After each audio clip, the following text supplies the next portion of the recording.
Welcome to the Integration Station. I'm Naturally Ashley, your host, here to guide you down the rabbit hole into the world of psychoactive plants, frogs, and fungi.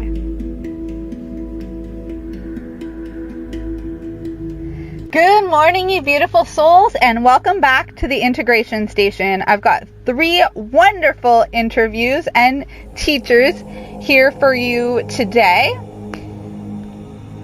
First, we have Jesse Simpson, who's teaching us how to take action and what it's like to actually be in service.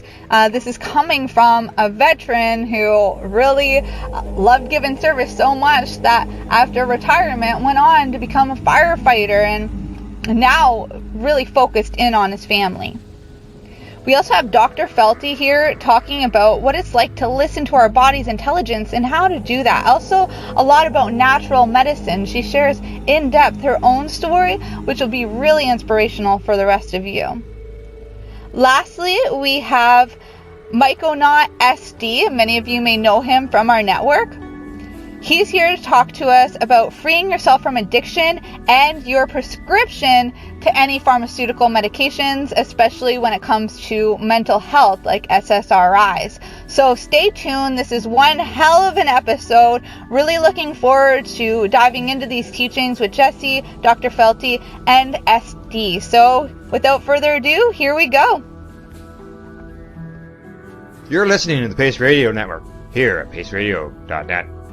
The views expressed by the individuals during this broadcast are their own opinions, and they may not be the same as those of their group or other organizations they may be involved with. Hello and welcome, you beautiful souls. It's Ashley here from Elemental Growth, and I've got another friend I want to introduce you to. This is Jesse Simpson. Amazing guy with a great story. I know he's going to inspire you today to really just start taking action and start pursuing some of these dreams that you've got for yourself. You know, this is a guy that he's been through a lot in his life and he's still pursuing new dreams and he's following his path. So without further ado, I'll pass you off to Jesse and he can let you know a little bit more about who he is and what he's doing. Well, thank you, Ashley, so much for having me on here. I'm excited, and thanks to all of you who are listening. Well, you set me up right there, so I need to stretch out for this one, I think, because you set me up. People are going to be expecting a lot out of this one. I'll do one too. So stretch it out. If you're listening, make sure you stretch it out because it's about to get wild in here. Yeah, so my name is Jesse Simpson. Who am I? I'm trying to figure that out. I'm a Marine Corps veteran. I'm a former firefighter. I transitioned into coaching, and I'm doing leadership coaching. I help men become pillars of safety and security in their family and community. That's the main focus of my area right now. I'm also working. I just took a full-time job, so I'm trying to do all these different things. And I'm really ultimately here though to build out this vision that has come to me in the last few months. This has kind of been manifesting over the last few years of this idea of humans in harmony with themselves, each other, and the world around us. And the way that's coming out for me is a holistic wellness and music festival that I've been putting a lot of time and energy to over the last 6 months or so, to bring people together, to show them what it's like when we work together and celebrate our life of a life of freedom and connection, and really start to tackle health, healing, and heart-centered living in a real and authentic way. But that's just a bunch of words, really, since you don't know much about me. So it's kind of cool that you're coming here now, Ashley. I'm not sure when this is coming out, but it was June 26th. So 6 days from now, from this day of this recording, 2018. So before my 4-year anniversary, when I took a one-way flight to Costa Rica with no real plans of ever coming home. And man, I had an absolute adventure of a lifetime. I backpacked all throughout Costa Rica. I sat with ayahuasca for the first time. I backpacked through Peru, hiked the Inca Trail to Machu Picchu, met all kinds of incredible people. Spent 2 months in Colombia where my mind was just blown, and just totally my perspective on what reality was shifted there. Backpacked through Europe for a while and got engaged with my now wife in front of the Eiffel Tower in Paris. Just had this total adventure of a lifetime. And it's crazy to think back now that that's 4 years ago is how it started. And I think I should back up a little bit about where I was, what pushed me to go on that trip. And yeah, so I was looking back up a year before, I was a firefighter. So my childhood dream career was to be ever since 7th grade, I wanted to be a Marine and a firefighter. I was in 7th grade on the morning of 9/11, and ever since that day where I saw firefighters run into a building with complete disregard for their own safety, with the Marines going overseas to fight for what I thought was freedom, it just really inspired me and pulled me out of my troubled youth and set me on this direction to want to be a Marine and a firefighter. So I moved forward. I joined the Marines. I had an incredible experience, I think, relatively speaking. I got to travel around the world with my best friends. I slept many nights under the stars in the desert, in the jungles in Japan and Thailand, in the desert in Afghanistan. I served in combat. I was a machine gunner. That was like what I wanted to do, is to serve in combat. It's just kind of like a badge of honor as a Marine. And I came back from the Marine Corps and started to struggle reintegrating. It's a lot going from combat, shooting machine guns at people, to like walking down the street going to community college with a bunch of like high school kids. So it was a transition for me, and I started to struggle a bit with like anger and anxiety and some, like, I guess you call it PTSD stuff. Just pissed me off, and I'll yell at you if you piss me off. I don't know if you call it PTSD, so be it. But either way, I pushed on, and I joined the fire service. Again, my childhood dream job. It was everything I'd ever wanted, so I thought. And then I realized that the vast majority of the calls I was going on were first medical in general. Like 3% of firefighter calls are fires. The vast majority of the rest of the calls are medical calls, and the vast majority of those calls are mental health in nature, ranging from drunks and addicts in the streets to suicides and overdoses in people's homes. And of course, we are helping people. We are going on life-saving rescues and that sort of stuff sometimes, but the overwhelming majority of calls are just sort of like run-of-the-mill, like, why are you calling 911, or why, as me as a firefighter, going on this person who has severe PTSD or who is dealing with these severe emotional problems. So just a lot of things were coming up for me that I learned about that it just made me question what I was doing. But most people don't leave the fire service. It was a career that I was in it, and I was there, and I moved forward. But pushing forward through that, just some confusion. I had this moment where I had done some things in the community. I started a nonprofit, and I had been recognized in the area for different things, and I went out of my way to help a veteran in need. And it all culminated in 2017 as me being recognized as the Arizona State Firefighter of the Year. And I spoke in front of hundreds of firefighters at the State Fire School. I talked about leaving a lasting legacy, and I talked about the importance of community and working together and growing and living a life of service. And then about a month later, I just completely broke down. I was, at one point I was the firefighter of the year, and I was smoking weed at work. My brother was dying of cancer. My business, the nonprofit that I had spent so much time and energy on, I had to pull the brakes on that. My best friend from the Marines died of a heroin overdose in a relatively short amount of time, and I just started to really question like what I was doing, and this idea of waiting for retirement was not something that I was buying into anymore. So I just decided, that I'm not going to do this anymore. And I thought back on a trip that I had went on a few years before I became a firefighter, when I went to Peru. And I went to Peru and worked at this orphanage for 2 weeks as a volunteer, and taught English to these grade school kids, and we played at recess and stuff. And just looking back on that trip, it always left an imprint on me. And I was working with these kids who had sticks and balls and dirt, but the biggest smiles I'd ever seen. And they shifted something deep inside of me and made me question why we here in the States, or perhaps in Canada too, we can have all these material possessions, but yet we're so deeply unhappy.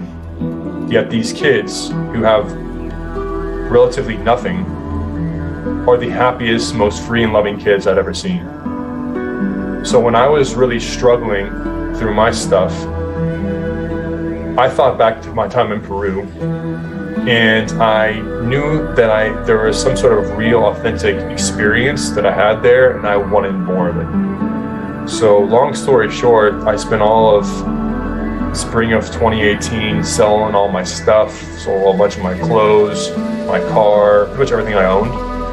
And I will say that feeling of getting rid of things, stuff, was one of the most freeing feelings I've ever had.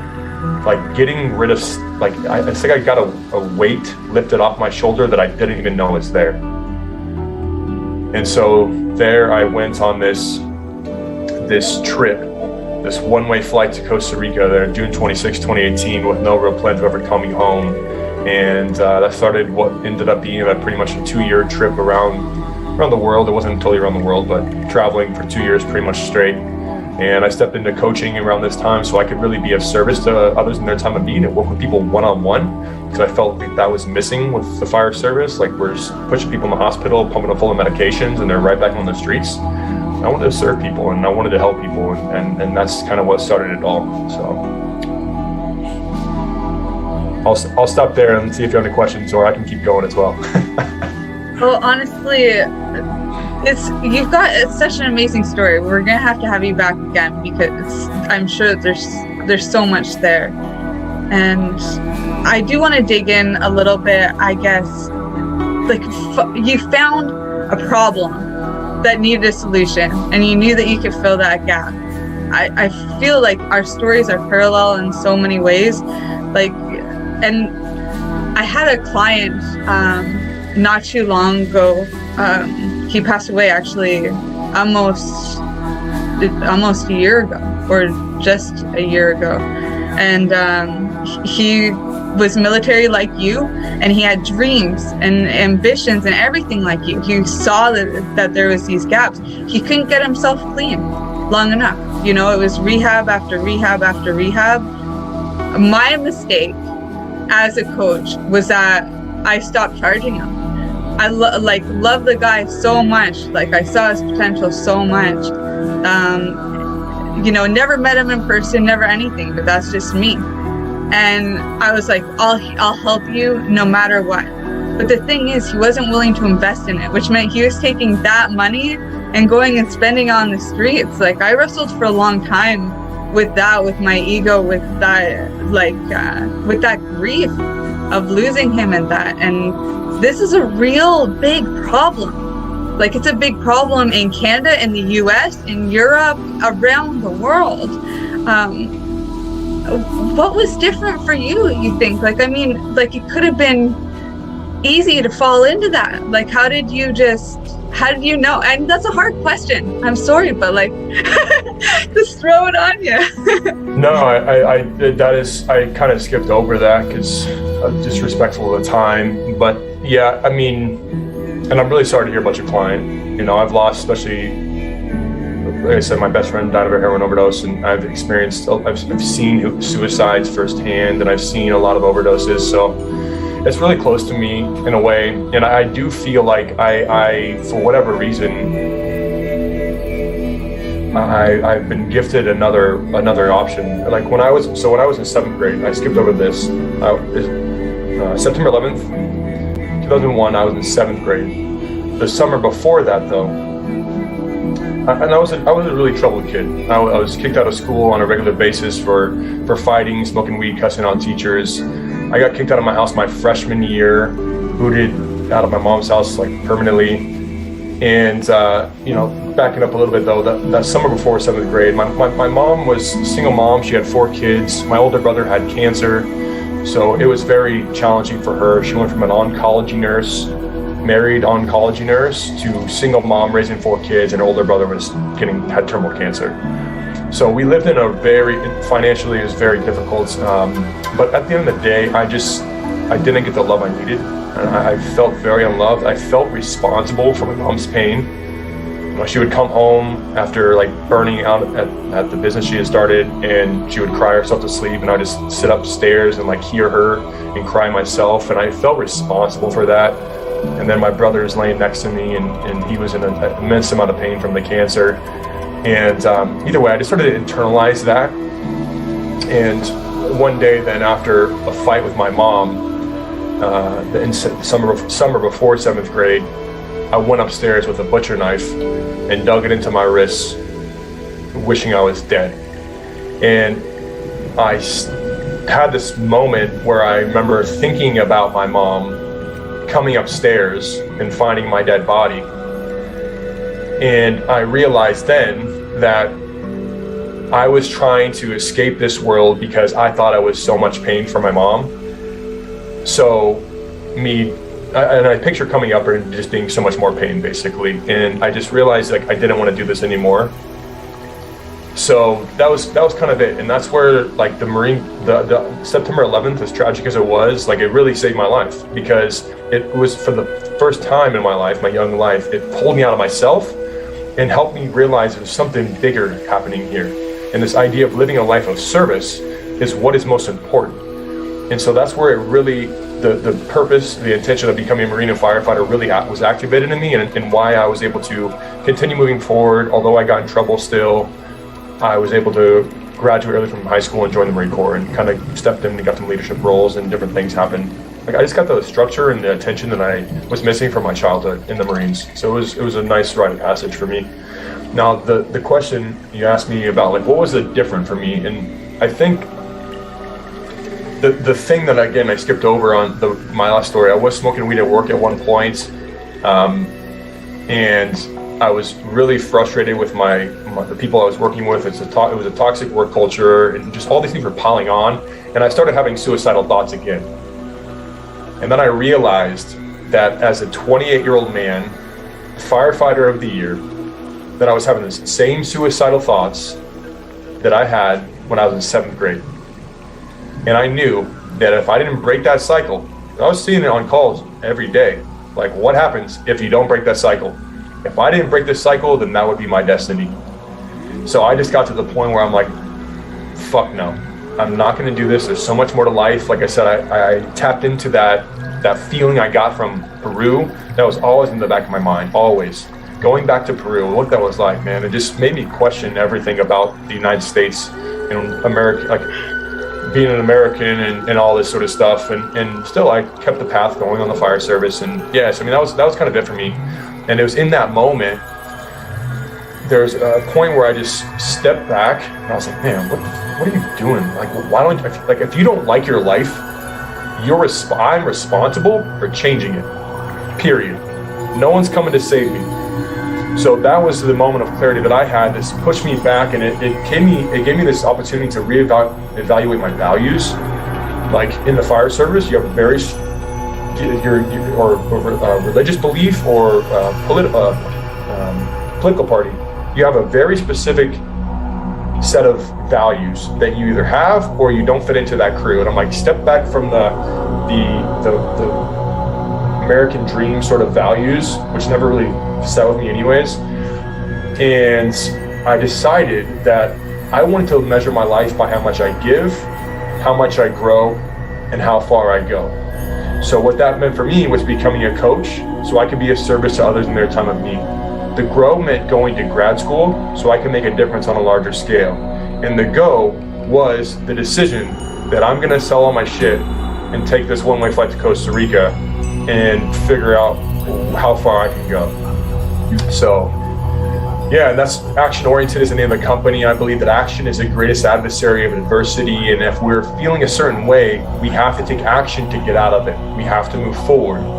And that was sort of the triggering point, the realization that I was the same little boy that I was struggling as a kid, and that I was responsible for moving forward here to take charge of my life. It's perfect because it's so important taking that action. Even before the action is the decision. And it seems like, again, similar where our paths are parallel. It's, everyone's like, oh, well, it must have been so easy for you to quit drinking, to quit smoking. No. And what about all the other things, you know, like sex, stealing, like so much stuff from my past. All it was for me was a decision. But being decisive is a skill. I still feel I'm indecisive in most things. Like I'll procrastinate on making decisions. I catch myself in it. But once the decision's made, you can start taking practical actions. And it's beautiful. Napoleon Hill always teaches too, or did teach, you know, but his stuff lives on. But decisiveness, there's a whole chapter in his book, Think and Grow Rich, on it. And just how important it is, and that you need to start taking action even before you're ready. So what if we do just like, in a sense, skip that step of making a decision, just start taking action towards our dreams? It simplifies everything. I love the name. Yeah, and you're wonderful too. Thank you so much for sharing with us. Yeah. Is there something you'd like to add?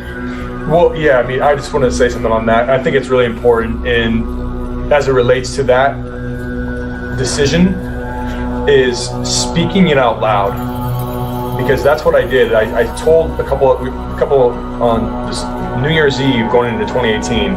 I was sitting there talking. We were kind of bitching with two other firefighters, and we were talking about how we're kind of frustrated. One of the guys was leaving, thinking about leaving too. He actually did end up leaving, and we're just like, this isn't right. We shouldn't be living like this. And I was like, I'm moving to Costa Rica, and I just decided in that moment, and I spoke it out loud. And there's something about that, and especially for me, because I'm very big on integrity, and if I speak something, that it's very important that I follow through. So that was something about that decision, like you said, and then I took a step, and the next step always appeared. And I live in freaking Tennessee right now. I've never been to Tennessee before. I moved up here 6 weeks ago, but I've been guided over the last 4 years on where I would become. But one thing that I wanted to hit, and I'll pass it back over to you, Ashley, is in the men's leadership group I'm running now, we're going through 3 different phases. The second phase is all about connecting to your authentic self and vision.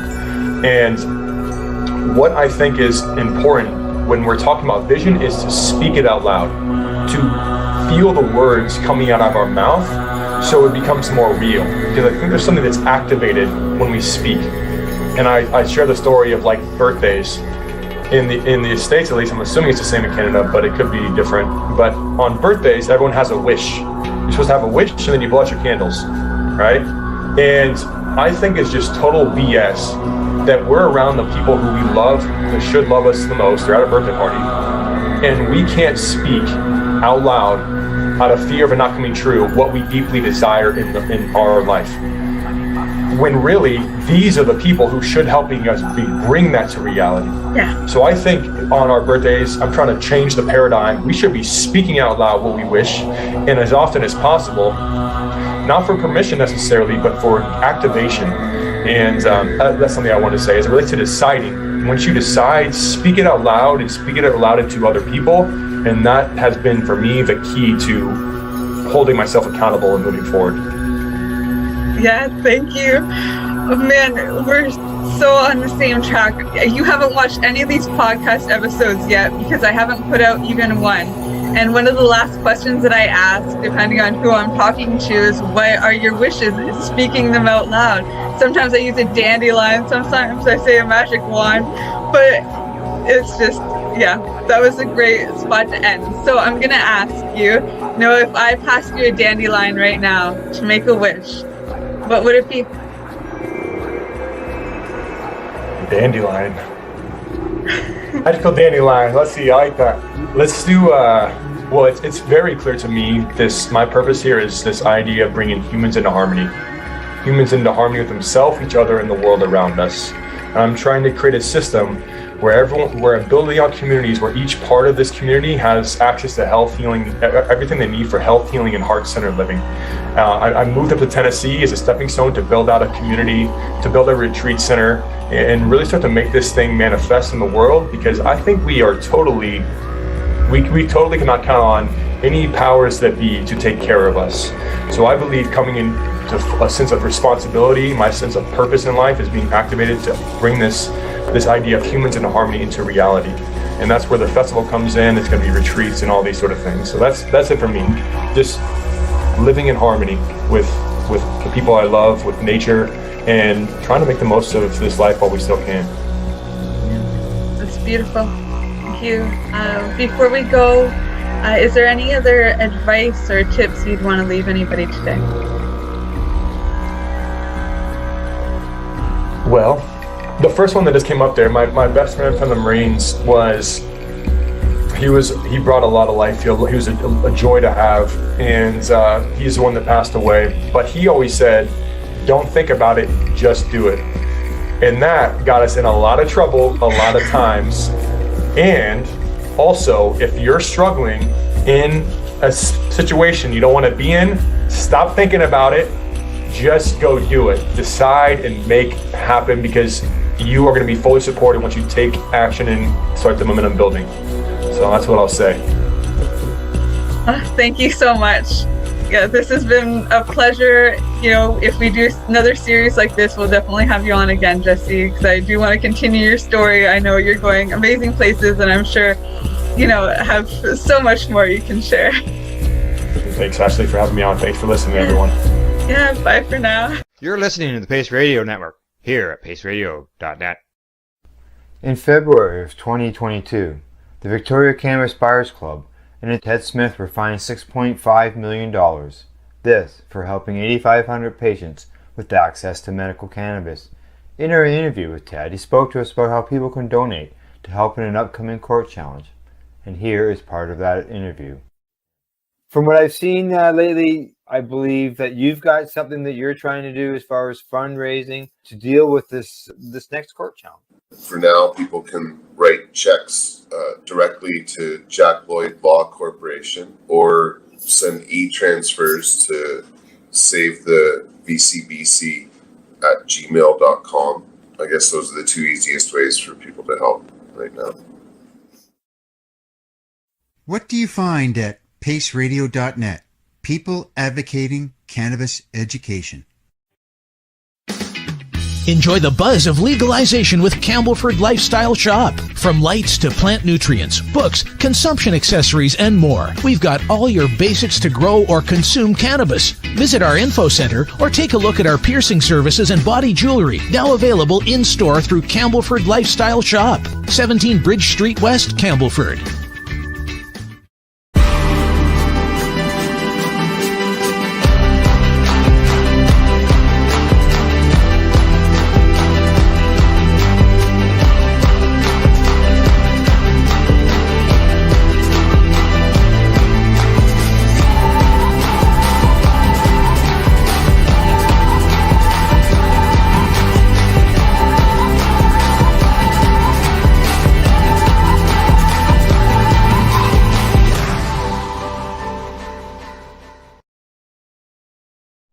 Cannabis edibles are an effective way to manage pain and other ailments, especially when you deal with your trusted partner, Legacy 420, in Tyendinaga Mohawk territory. You see, we lab test every product on site to ensure proper dosage every time, which is critical when consuming cannabis edibles. All Legacy 420 edibles are made by our classically trained baker and chocolatier, and we also have super tasty vegan options. Our baker has been in the industry for 25 years. She's also a chocolatier. Everything from savory to sweet, your chocolate bars, brownies, butter tarts, you name it, we make it. Talk to our knowledgeable Cannatex about our incredible variety available. Give your trusted partners a call. Legacy 420 out on your road.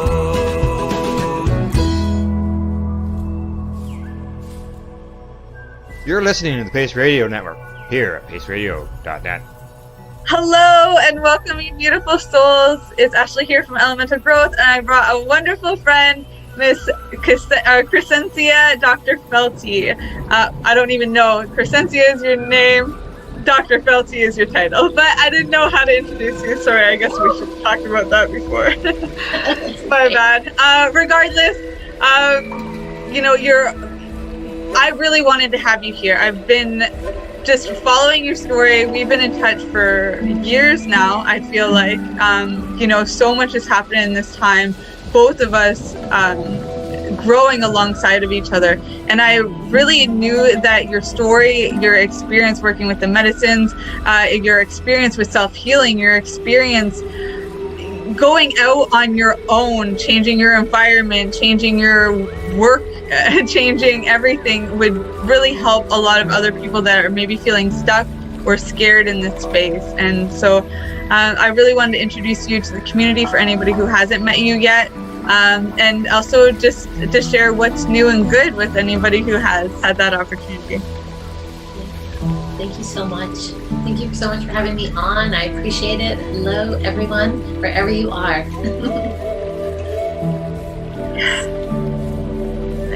So, how do we want to start this?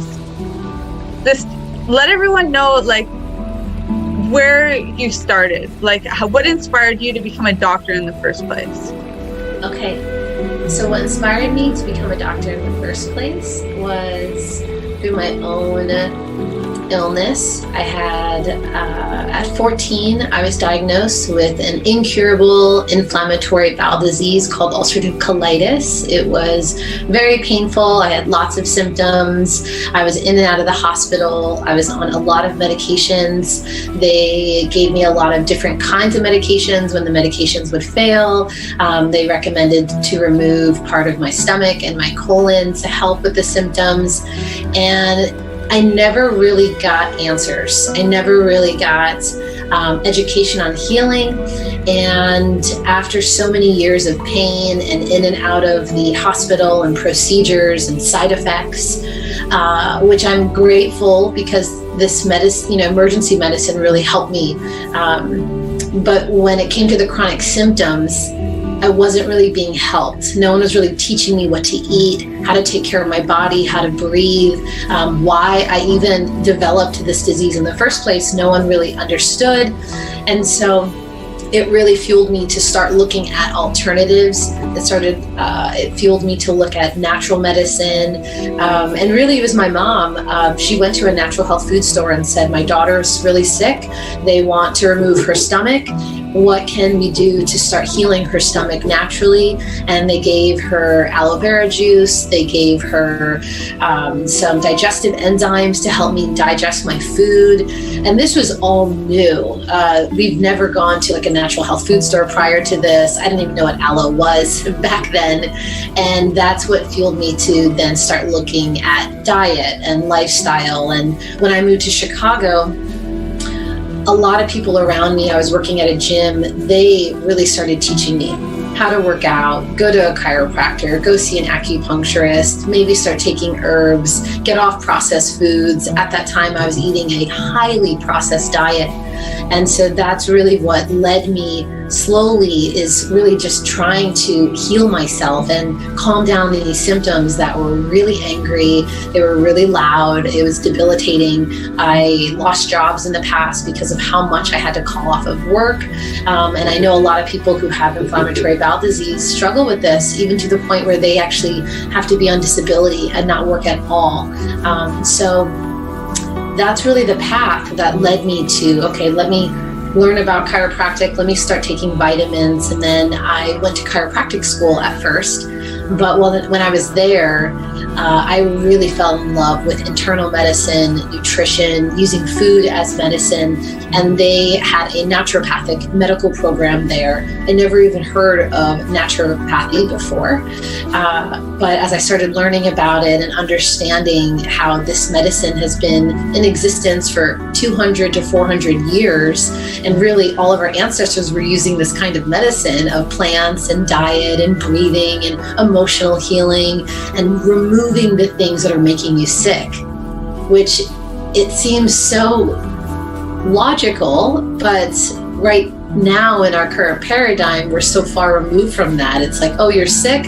Let's turn off those symptoms. Your body's not working right. But the body's, you know this, right? It's so intelligent that our body speaks through symptoms. It's trying to talk to us. It's trying to help us. And I've learned that through naturopathic medical school, becoming a naturopathic doctor. And then that's really what led me to start learning about mental health, emotional health, spiritual health, and how these are the foundation to the physical. So honestly, Ashley, the very first thing that really helped me significantly was doing an emotional release ceremony. writing a letter to my parents of all the things that I was resentful for, all the things that I really was angry about, that I was holding on to. I had a natural medicine doctor tell me, why don't we start here? Why don't we remove some of this emotional weight that is eating you up inside? And it was after that I really saw a huge difference. And then combining that with diet changes, my symptoms went away. I started getting off medications and weaned myself off. And it's been 11, 12 years now, medicine free. I've never had surgery. So I like to really credit this kind of medicine. And that's what led me on this journey. And that's when I started learning about psychedelics too, is in my naturopathic medical program when I was in my internship and clinical residency. I had friends who introduced me to a psychedelic meetup group in Chicago where psychiatrists were getting together, learning about the research, learning about what was coming out, and understanding all these really incredible results for anxiety and depression and OCD and PTSD. And that's really what ignited my interest, because I have a lot of those things too. And then going to California Integral Institute of Integral Studies, I then became certified as like a psychedelic guide and learning about psychedelic therapies. And there you really understand all these different medicines and how they can be truly healing for the mind, the body, the spirit, how they help us process emotions. And that has really helped solidify my healing journey with my colitis, because going through these experiences and crying and shedding and detoxing and cleansing, all the experiences that I was holding on to that have hurt me, it's really helped change my stomach and made it so much more normal than ever. Yeah, it's amazing that no surgeries were needed at all. I had doctors tell me that I can conceive a child. These kinds of things, they're possible so long as we get out of our own way, right? And I think that's what you're saying there. Is like the body is so intelligent. It already has programmed into it everything that we need. There's amazing studies coming out with Bruce Lipton with epigenetics and things like that, where it's saying that we're responsible for whether or not we turn them on or off. Yeah, environmental toxins, yeah, genes, yeah, whatever, but ultimately it's us. It's what we're choosing to put in our body. It's what we're choosing to hold on to. It's what we're choosing to surround ourselves with. And I think you've done a really amazing job so far at doing the introspective work and figuring out, this is working for me, this is not. This is where I want to be. This is what sucks. We can let go of this. Yeah. Just let it go. So are you still using the journal work today? Have you developed this practice anymore into the releasing? So you asked about journey work? Journaling. Journey work too. Of course I want to hear about that, Elsa. Yes. So journaling, it's interesting. So when I first did that ceremony where I wrote a letter, and then after I wrote this letter, I spoke it out loud, I read it out loud, and then I burned it. But since then, I would say that I do journal. I think it's a really important piece of emotional digestion. When I'm feeling scattered, when I'm feeling stressed or overwhelmed, there's many techniques to use, right? Breath work and exercise and deep breathing and all of those things. But journaling, I really like to process, to organize thoughts, to really let go of stuff that I might be holding on to. And I try to do that whenever I feel the call. I like that intuitive journaling. Yes. Well, and I've learned actually, I've gone from black and white thinking. It's all or nothing, right? If you're not, go big or go home is kind of how I've always thought. And don't get me wrong, there are times where I still feel this way. But I'm learning how to reel that back and see the gray, see all the different shades, and be open to all parts of that spectrum, and maybe have more balance where it's not all or nothing. You know, it's more of when it feels good for you. So, thank you. Yeah. So when it comes to the journey work, you know, psychedelics, you know, this is the integration station. You know, there's tons of integration tools, but you know, it starts with the experience.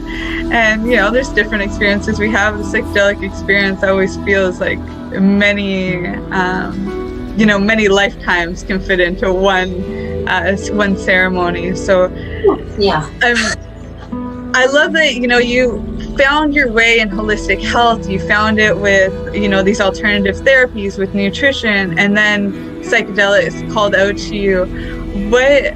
Tell me some more about that, about your own journeys, about, you know, how they've helped you in your life, and then we'll dig in a little bit more because I've got a lot of questions around here. So, let's see, how do I begin? I would say in the beginning, I first used psychedelics recreationally. I had no idea what I was doing. It was just for fun.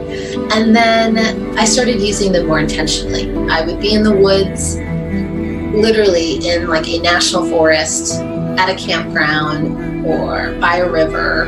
And I started having pretty big experiences every 3 to 6 months or so, for a little bit of time.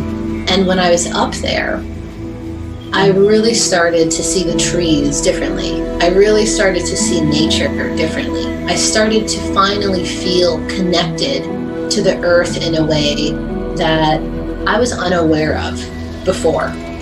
And I remember standing with these huge trees, just looking at them with such awe and such wonder, and going, wow, you help me be here. Like, we are connected. You know, I am you and you are me. And I just started having these experiences that really started to shift my consciousness, shift my awareness, and really see the harmony between nature and me and nature, and how there really isn't a separation there. It's only the separation that I think is there. And so that was incredible. And I've journaled, you know, I've journaled a lot in those experiences, and it's really interesting to see what has blossomed from those journeys. But a lot of it, I would say, is just this, wow, pure respect and reverence to nature is really what started this. And looking up and seeing the birds and how they were working and gathering things and eating and walking, I was just like, wow, like look at them go and do what they need to do. And I've been so in my head for so many years, I'm not even paying attention to how incredible they are in front of me.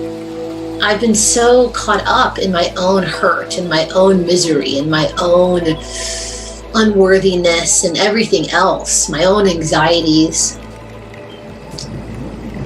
It just was almost like a relief of like, wow, I don't need to be in my head. I can be right here with the birds. And that was really something. It was really beautiful and scary at times. Through some of those big experiences, I'd be walking through the woods, Ashley, and I remember the first time I saw a huge gardener snake, and it was a female, and she was coming towards me, and you know, the person I was with, they saw it also, so I know I wasn't just hallucinating. But it came towards me and I screamed, okay, bloody murder. I mean, I start sprinting the opposite direction. And that's how I felt about a lot of things in my life, a lot of things in the world, a lot of things about myself. And then as I did it a little bit more and a little bit more, I saw a snake again. But my response to it wasn't, run away or kill it. It was, hey, I think you're saying hi to me. I think I'm trying to say hi to myself. It started to really become this experience where I was realizing that I was afraid of me. I was afraid of nature. I was afraid of a lot that, I wasn't taught about growing up. I was afraid, I think, of this connection. And so then I had another experience and I saw another snake, but it was even smaller than the last and the last. It was as if, it was just, to me, it was very divine. And I kept seeing a smaller and smaller snake to the point where when I did see it, I was like, oh, hey, friend.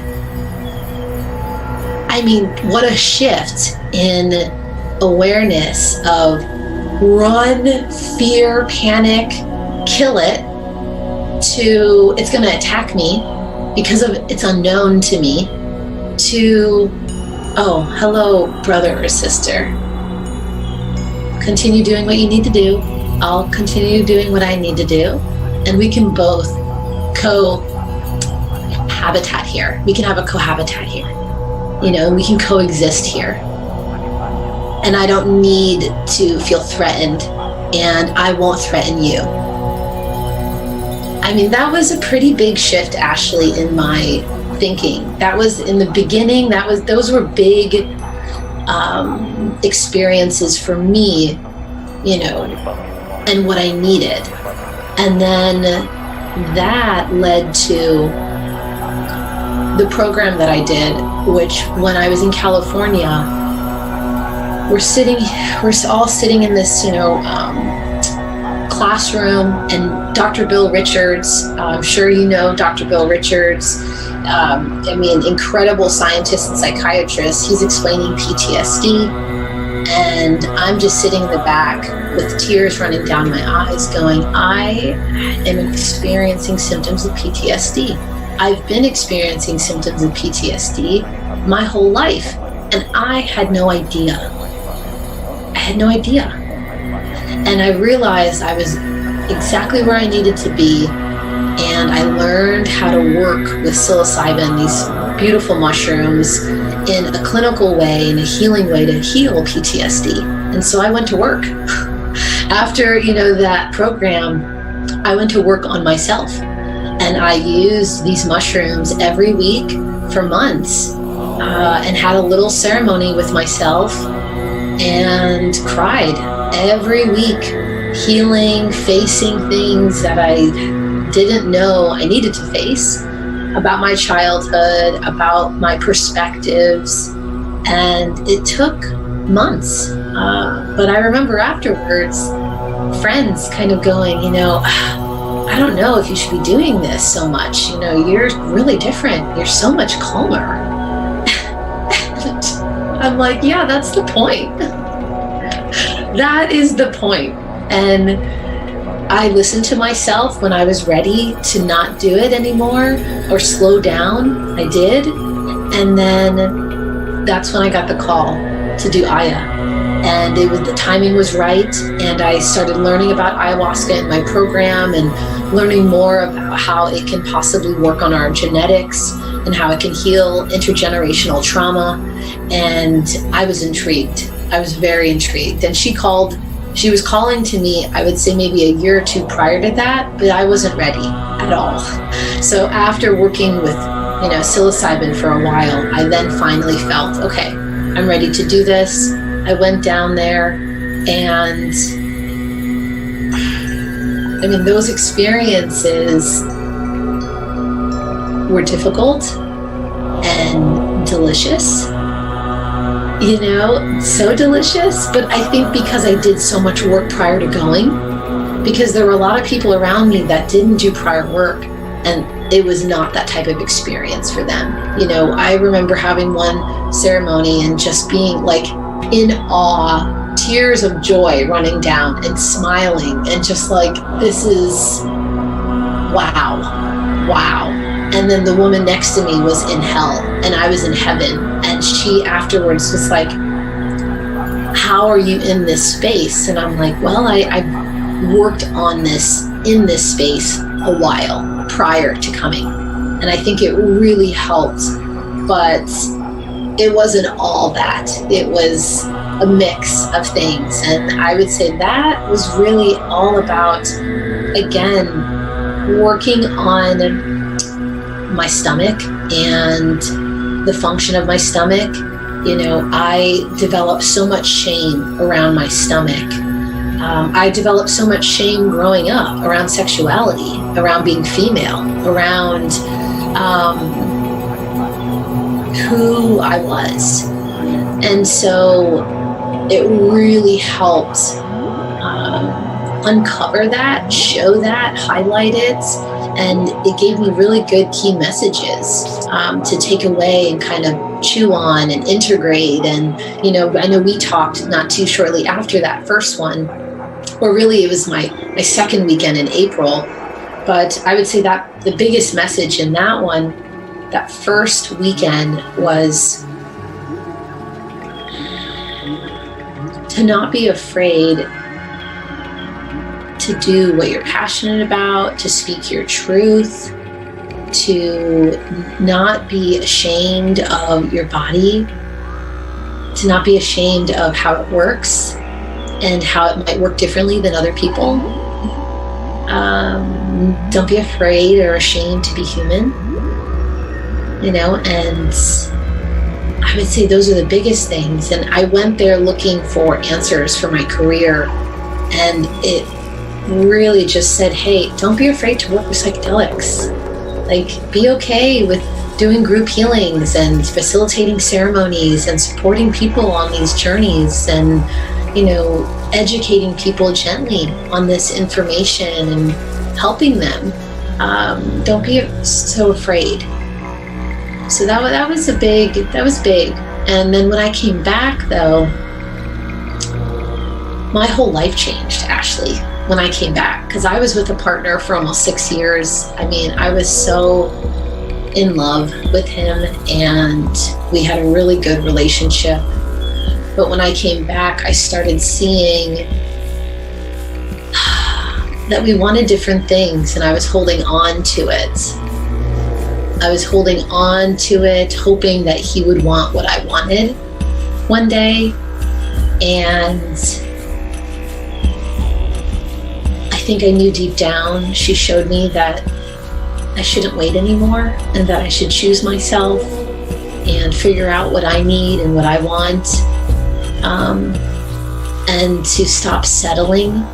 And I hate to say that because he is such an amazing human. I wasn't settling, but so amazing. I mean, I still have so much love, you know, for this person. But I mean, ayahuasca said, you need to choose yourself, and you need to choose yourself now. This is the time. You have to let go. You have to be on your own because this person doesn't want what you want, and that's it. And it was really hard. So after 5.5 years, I left. I moved into my own apartment and I started to rebuild myself again. And that was really hard. That's one of the hardest things I've ever done. And I still am doing it now. You know, over 1.5 years later, that was really hard. And there has been times, many times, where I go, I kind of sit in a little bit of regret, but then I work through it and I journal about it and I meditate on it and I go to therapy and I have community, and, you know, I realize that, you know, I chose myself. I have to trust myself in that moment and trust that I am where I am supposed to be. And I am really happy because, as you know, I'm not in the city anymore and I'm in nature, and that's what I've wanted for so long. But it was not easy. There was so much shame coming up around leaving, and how could I leave something that's good? How could I leave something that is, you know, good?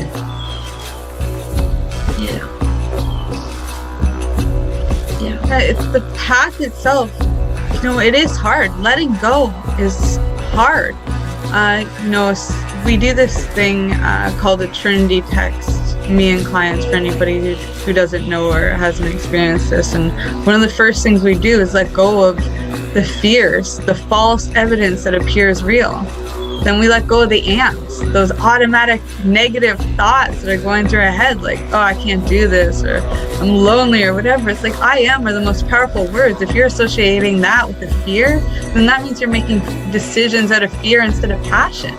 That's not, you know, that might lead to an all right life, to an okay life, but that's not to the best life. That's not towards your highest potential. That's not towards real, true happiness or real, true health, or, you know, anything close to, you know, what you're meant, what you're actually here for. And, you know, it sounds like you found that, and, you know, it sounds like on some levels, you know, you've really experienced that dark night of the soul, but you've also been allowed that opportunity to see the light, to experience what potential actually feels like, you know, to be in that space.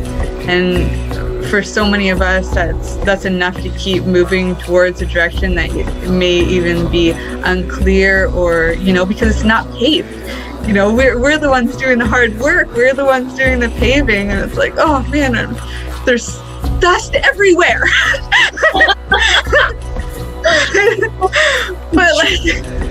But once we get it, you know, once the dust settles, once we cry, right, the rain, once all that's there, then it's clear again. Then we can look back and be proud of that, which I'm not saying that you want to live in a place of pride either. You know, there's a humble balance there, but, you know, you get those moments of being able to reward yourself, seeing work that's already been done.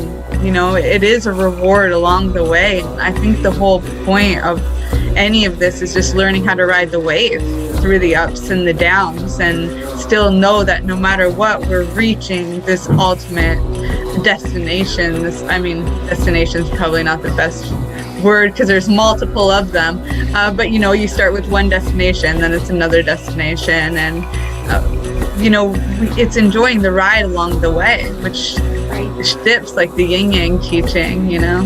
Absolutely. Dark Night of the Soul, absolutely. I would say that's what last year was for me, for sure. But like you said, it is about riding the waves and going through the ups and downs and learning how to respond to them and react to them. Be in a place of somewhat balance as much as you can. Yeah. And part of that is being the observer too, of when you're in the dark, being able to find the light. When you're in the light, knowing that there's still a little bit of dark and learning how to be okay with that, bring more love to it, you know. There's a book by Lisa Lister. I'm not sure if we've ever talked about this, you and I, before, but it's titled Witch. Just Witch, really easy. And Lisa Lister, amazing writer, especially for women empowerment, women's health, and she's all natural, doing her witchy thing. And this book, it changed me in so many ways, and I got the audio version. I've listened to it a million. Well, maybe not a million times, I'm definitely exaggerating, but I've at least listened to it like 3 to 5 times through front to back, and it's great. And I'm gonna get the paperback and actually highlight through it some of the stuff to make affirmations for the community here, because it's just so powerful, and a lot of what you're talking about today. And she's somebody who worked with a lot of the medicines as well, much like us. I think she might even be our trifecta because she's been these places, and she's gone against the patriarch. A lot of her thing is talking about the patriarch, and you bringing up your relationship here and wanting different types of things. Yeah, life could have been good, but you're meant for more. Being a healer in this space, which is mainly man dominated, even chiropractor and acupuncture, they're both still mainly man dominant, and so it just brings this peace to women to know that that there's these things from our ancestors that we need to release. It's not all our stuff. Some of this anger, some of this confusion is because it's not us or from us. It's from a past version of ourselves that's still programmed into our DNA. And that one of the best ways that we can release this is through journaling, so that there's a type of understanding. It's through crying, through wailing. My mentor, Dr. Dan, his partner, Sonia, she talks about this primordial wailing, like just getting it all out. Me, I just got a husky puppy. I'm all about the howl. Like, let's howl at the moon. Let's align with the moon, right? Yeah. Call in the wolf pack for miles around, and work it through it in community is one of my inspirations for hosting this podcast, introducing each of you to each other in this way where, I get to be in my genius of one-on-one, but also you guys get this opportunity to share your stories and work on allowing that little voice to be big and be heard. So she, in the book, Lisa Lister talks a lot about that. When she started doing dream work and working with the medicines, a thing that she kept seeing was her tongue being cut out. And she's like, even though it's not her that had her tongue cut out, she realized and saw the fractal of all the areas in her life where she was quiet. She was quiet in her relationship. She was quiet in her first career. She was quiet. And once she was able to find her voice, now she's like this amazing author in this niche market that still doesn't get enough respect that it's due. And yeah, I really recommend it. I really recommend her, and I think it would be an asset. Okay, absolutely. I definitely will check her out. And it's interesting that you bring her up, and her book is called Witch, because in one of my experiences, I had what you would call a bad experience or an educational experience, depending on who you talk to. But what I feel had happened was that I had a realization that at some point in my ancestors, or I was feeling a collective energy or emotion with specific women who were being hunted and burned for their practice in natural medicine, in psychedelic plants. And it made me realize that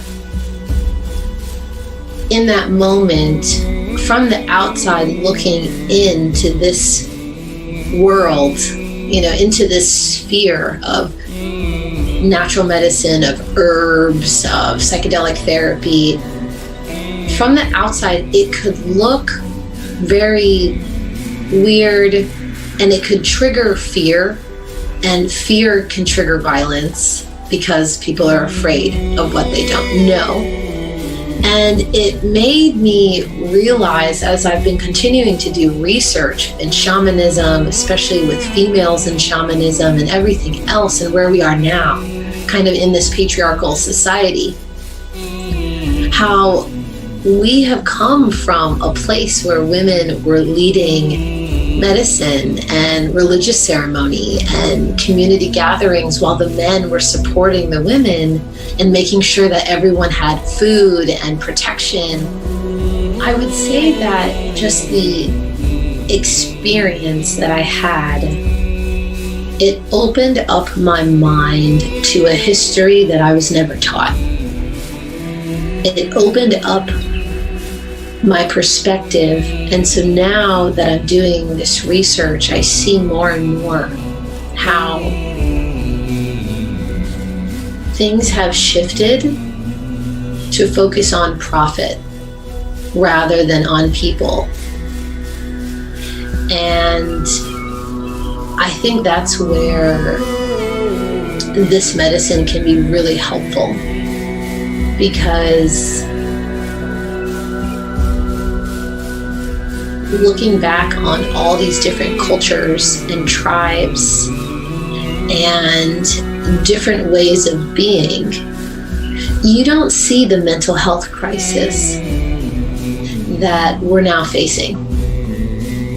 And so through my bad experience, or my educational experience, which it was a lot, to deal with. But once I really integrated it and understood a little bit more, it's really helped me feel what it would feel like to be a woman who is being targeted, trying to help people naturally. I think in a lot of ways our system's still set up that way. It's just that we've been programmed through the generations to not see it that way, which is part of the oppression. Right. And it's part of the dumbing down of society. Once we start working with these medicines again, we remember. That's what they are. They're tools to remember. There's a reason why mushrooms specifically were demonized. Like somehow, some way, like cannabis can grow everywhere, but it doesn't anymore. Somehow that kind of ended. But mushrooms, it didn't. You can still go and get them out of the ditches in British Columbia, or from fields in Australia, or anywhere in South America, really. They grow all over the world in abundance. But what they did was demonize it. Oh, it's really, really scary. They're going to make you die. There's lookalikes. It's poison. And that's what happened in so many areas when it comes to childbirth. It's fear. Get rid of the midwives. Get rid of the home births. Come in, let's do a surgery, C-section. When hospitals are great for emergency. Yes. Yes. It's set up perfect for that. But to take out all the women, all the people of color, and make it mandatory that you do one way of testing and that you use this one form of medicine, that's wrong, and it doesn't work. And no matter how much it gets normalized, there's enough of us, I think, that that understand and are remembering that we're still winning. We're still ahead. We always feel like, oh man, we're behind. There's so many people ahead of me. It's like, thank God, because now you get to learn from every single one of those guys, and where they fell short. We get to learn from history. That was another thing in the book. It's his story. But then what about her story? What about our collective story? Sure, there's his story, but who cares? Let's release that in a burning ceremony. Take a history textbook. I actually loved my history teacher in high school so much. He's passed away now, but I loved him, and there wasn't too much I liked about high school, but there was just the way that he did it. He pretty much told us that everything's bullshit. One of my favorite religion teachers was the one that said everything's bullshit, it's just a made-up story. Those were the people that held on to me and helped shape my mind to know that, to keep it open, not like everybody else telling me I'm wrong, I'm bad for not following it to the T. So I love this. I love you. I love everything that you're saying. I feel like we could talk for forever. We do. We'll do it again soon. Okay. Sooner than later. Okay. So I guess I got a couple last questions, and I'll let you go because I know you're on a time limit here. First, what piece of advice do you have for anybody here that's maybe just starting this journey?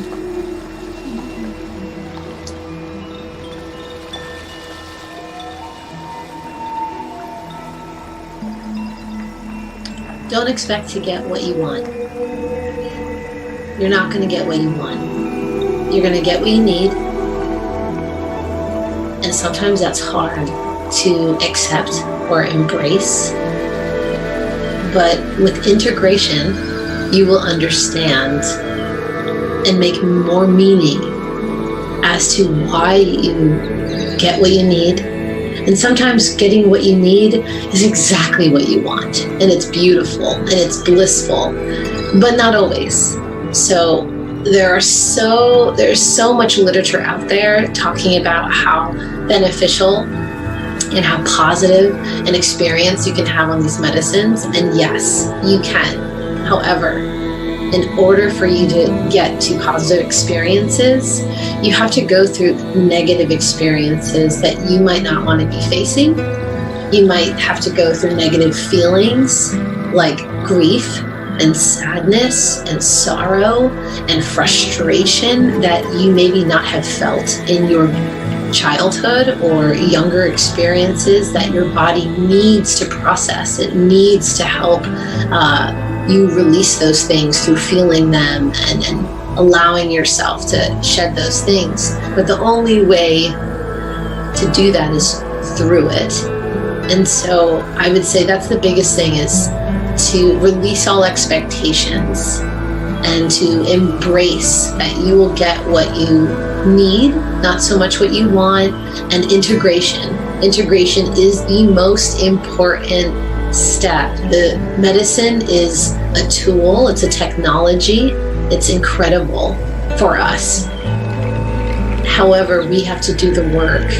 You know, once you have these experiences, life doesn't become perfect. Life isn't easier because you've had these experiences.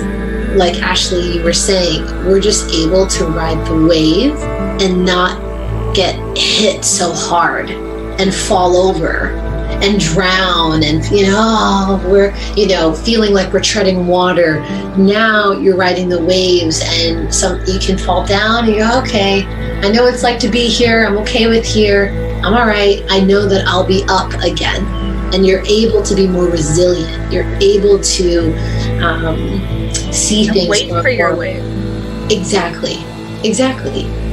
So I would say that's the biggest advice, is make sure that you integrate, understand that these are a tool and they are sacrament, they are sacred, and that it's not going to become easier once you do them.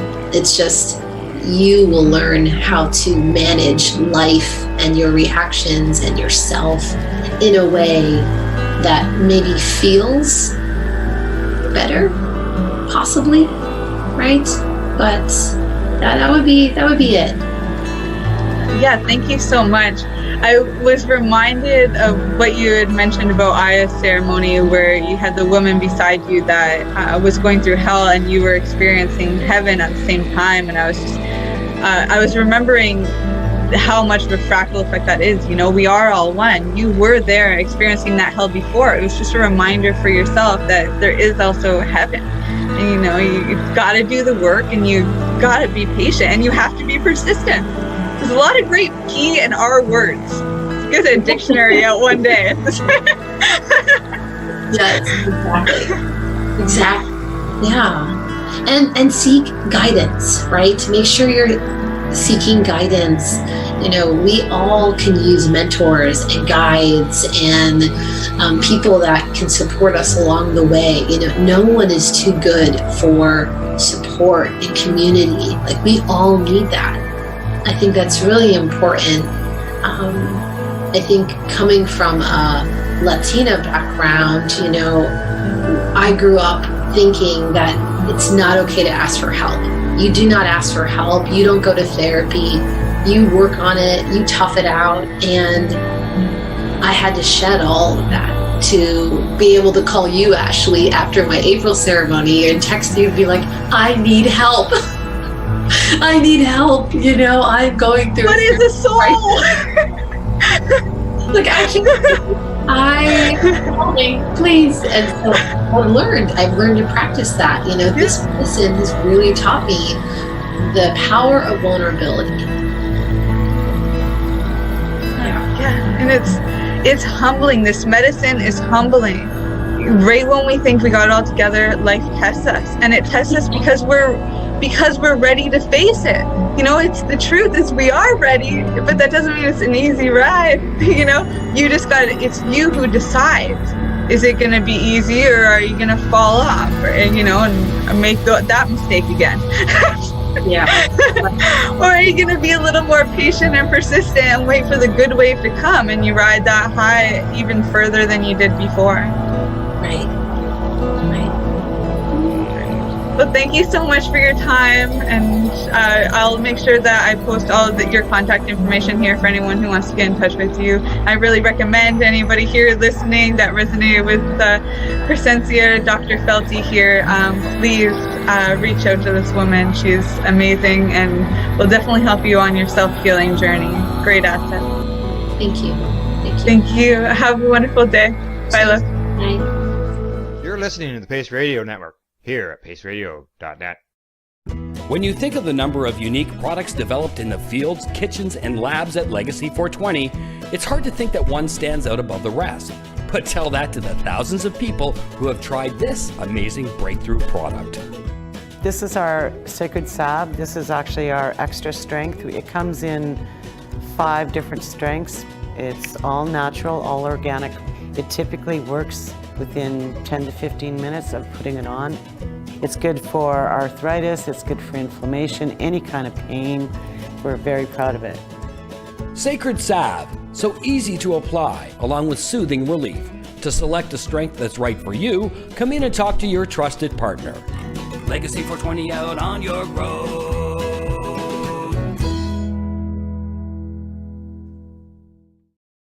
Did you know that the Pace Radio Network isn't just a radio network? That's right, because most, but not all of our programming is now done via video and is then podcasted at paceradio.net. So if you want to watch our programming, you'll find us on the Pace Radio Network's Facebook page, plus the show's own page, and you'll find us live on the network's YouTube channel. And don't forget, you can find it all, video and audio, at paceradio.net. Pace Radio Network, by patients, for patients, and for those who want to know.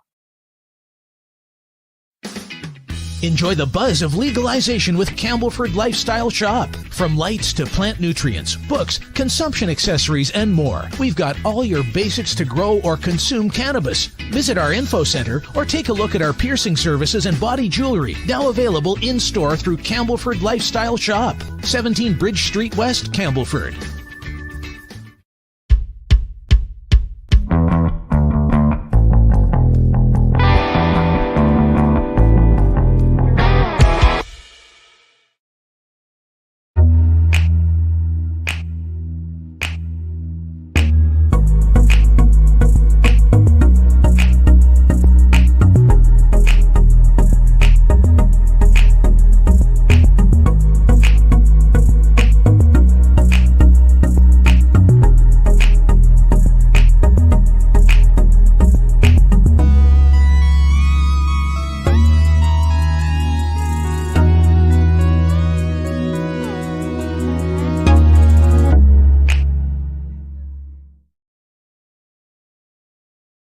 Are you a cannabis content creator? Are you looking for a place to have your content seen? If you answer yes to both questions, then you need to check out cbgtv.com. Let's share Pace everywhere. That way it can help create peace. People everywhere advocating cannabis education. You're listening to the Pace Radio Network here at paceradio.net. Hey SD, great to have you here. How's it going today? It's going wonderful. So grateful to have you here. Honestly, you've been an asset in our group. I'm a little embarrassed. My lab behind me is such an intimate place that not a lot of people get to see. So this is something new for me today. Oh, what a privilege! You do great work there.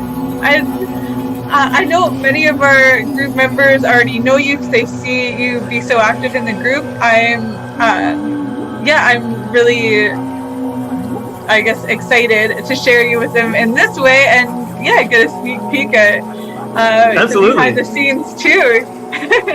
For those of you that don't know me or haven't had a chance to interact with yet, my name is SD or Mr. D. 46 years old. I'm a father of 4. Got 2 kids and 2 stepkids, so that keeps me very busy. Lifelong depression patient. Survive. I don't like the term survivor, really, but I've had depression for most of my life. And about 6 years ago, I found mushrooms and it really changed my life. And so now it's gone from something that helped me personally to a cool hobby that I really got into mycology and growing mushrooms, to something that's kind of become more of a profession for me.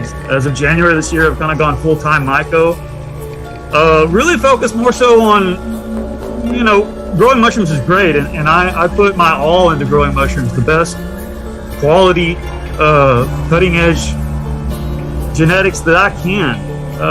But that's really just kind of the starting point, where I kind of envision myself and kind of see where the role I play or the role that I've given myself to fulfill is really more of the therapeutic use of mushrooms, specifically with help with depression symptoms and addiction as well. I've been fortunate enough to be able to work with a number of addicts in the past, and I can't take any credit for any of that. It's really all the mushrooms. This magical medicine that just comes in and corrects people's lives and kind of shows them the perspective that they may have been lacking.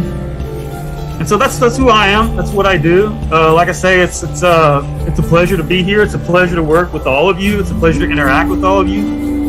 And I try to be as accessible and down to earth as possible. There's a lot of things I don't know, but there's a lot of things that I do know, as far as how to use fungus to improve your life. And so just working on what I do know and how I can help, that's who I am. So, hey, everybody, if you're new to the group, if you yourself are struggling with addiction or with depression or anxiety, PTSD, or if you know someone who is, reach out. It's not all about, hey, how many mushrooms do you want to buy from me right now today? It could be something as, hey, I'm having a hard time. I'm just not myself anymore. I feel like there's no way forward. Or I don't know how I can get through the end of the day or the end of the week without X, Y, or Z substance. Whatever the case may be. I feel blessed and fortunate to have met you in the first place, actually, and to be a member of the group. That's what the group's for. So if you're in the group and you're kind of like, hey, what's going on here? Reach out. We're here to help. I like to think of myself as a helper.